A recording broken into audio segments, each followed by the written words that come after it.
I was not happy. I am often compelled to revisit that existential turning point.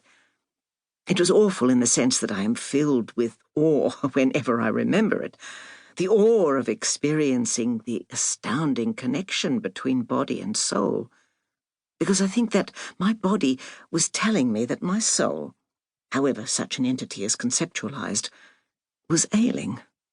My physical symptoms represented a state of mind. I felt insufficiently loved, less than happy, and touched by grief.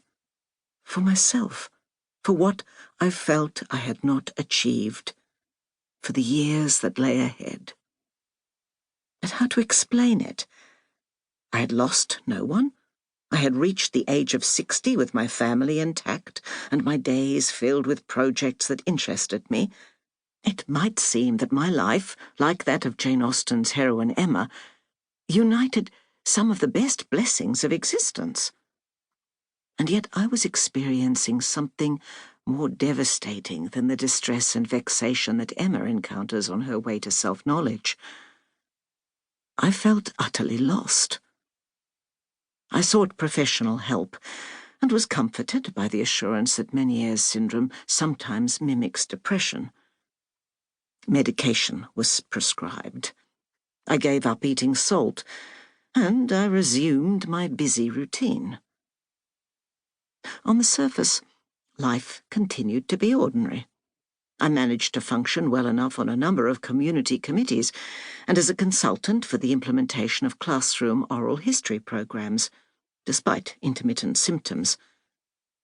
When a family legacy came my way, I bought a small cottage in the Southern Highlands, a 2-hour drive from Sydney. I reminded myself that, even as a child, I had always enjoyed my own company. Aware that I had spent my adult life deferring, like so many women of my generation, to the assumed male authority of the household, I decided to put the cottage in my name alone. Everyone recognizes Virginia Woolf's phrase, "a room of one's own." I had surpassed Woolf's aspirations. Suddenly, I had not only a room, I was the fortunate owner of a whole house. And as Germaine Greer averred in The Female Eunuch, a book that changed the way I thought about my place in the world, it was money that had made the difference between unhappiness and something else. Jane Austen knew this all too well, as the poet W.H. Auden intimates in a verse that conveys, with mock horror, his shock that an English spinster appears to advocate mercenary marriages.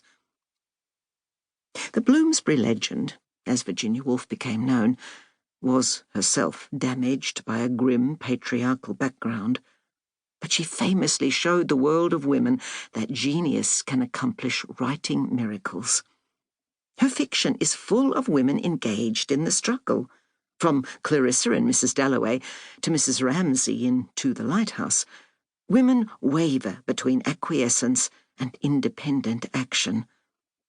In A Room of One's Own, Woolf took Jane Austen as her example in a lecture to female undergraduates. She lifted the author's shimmering veil of associations and imaginings to reveal how astutely Jane Austen understood the role played by the patriarchy in normalizing the subordination of women, and how effectively she camouflaged that knowledge. It seems to me, however, that Woolf, for all her interest in women and fiction, closed the door on an equally deserving and much larger section of the female population. Women like me, who don't necessarily write fiction. All women need their own space to inhabit, their own air to breathe. I was less endowed with imagination than Jane Austen, but more fortunate than she when it came to pewter, as she and her wealthy brother Edward referred to money.